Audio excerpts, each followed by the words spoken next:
Hi, if you're watching this video, my name is Amara and I'm a woman who is raising a child alone. So let's talk about single parenting and the African context. This is about Ashake, the musician. You probably heard about what's going on, and I heard about it and decided to read up on it. And because it's something that I have a personal, a lived experience in, that's the reason I'm talking about it. But come with us, let's go. We're heading to the hospital and stay with me. Let's go across the water and have this conversation. From what I've gathered, Ashake's father came out to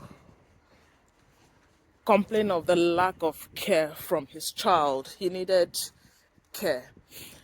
Now, none of us is there, and even the neighbors, people who claim to be families, people who claim to be friends, people who claim to have been there all their life, what they know is what they know. At the end of the day, it's the two people who are involved that really know what has. It's only Ashake and his father.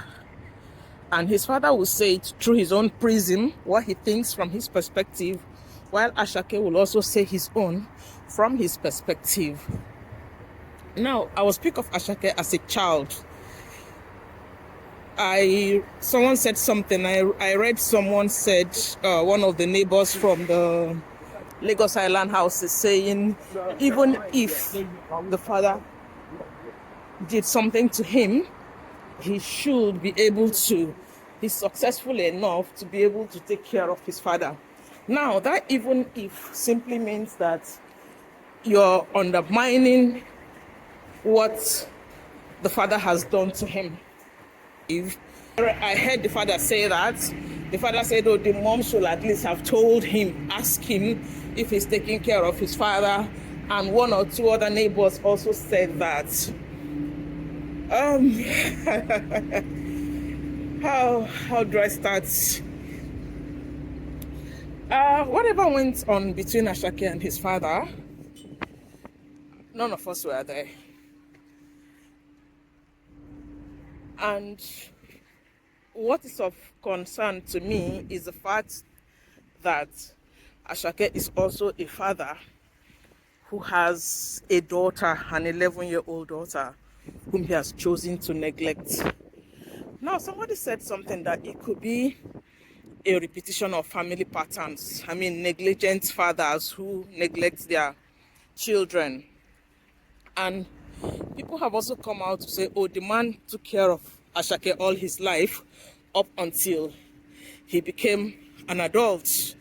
And it's probably his mom who has turned his head and confused him.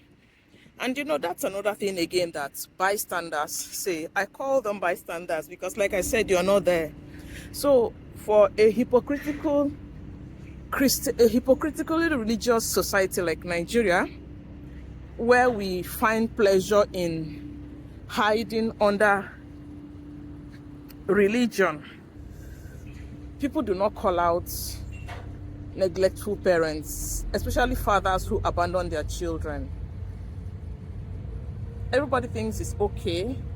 Oh, they tell the woman, face your children, just take care of yourself, face your children, take care of them. When they grow up, they'll take care of you. And everybody lets the man off by the hook. Then we think that children do not know anything, or we think that children do not see. We think that children are fools who do not understand.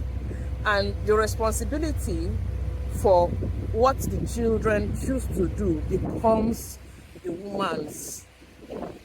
That woman who has been abandoned, who has been ignored, who has done all her best in private to get the man to pick up his responsibility.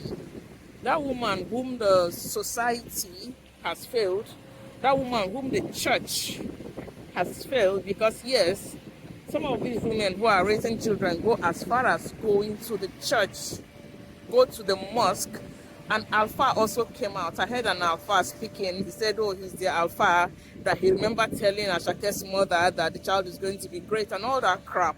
So the religious leaders, be they alphas in the Muslim religion or the traditionalists or in the church, everybody hides their head, and do not say anything to the man.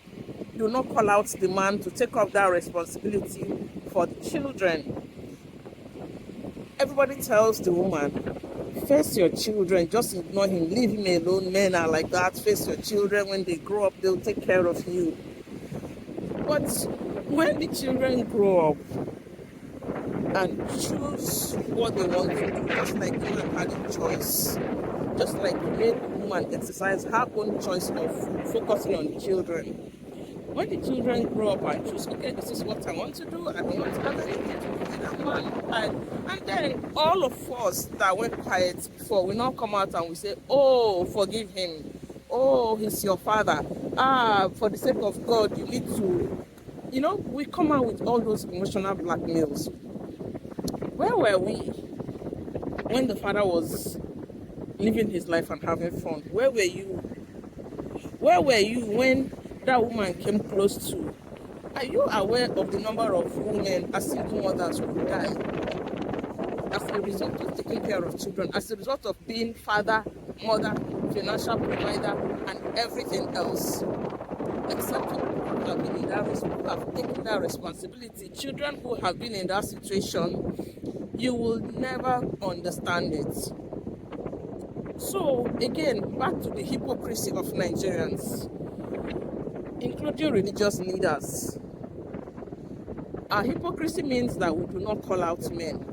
And these men are leaders in churches, in mosques. These men serve as leaders. These men are society, they are icons in society. These men hold down good paying jobs in offices. They are leaders, even in management positions in offices. Yet, they neglect their children. Now, this is Women's Month, March, celebrating International Women's Day.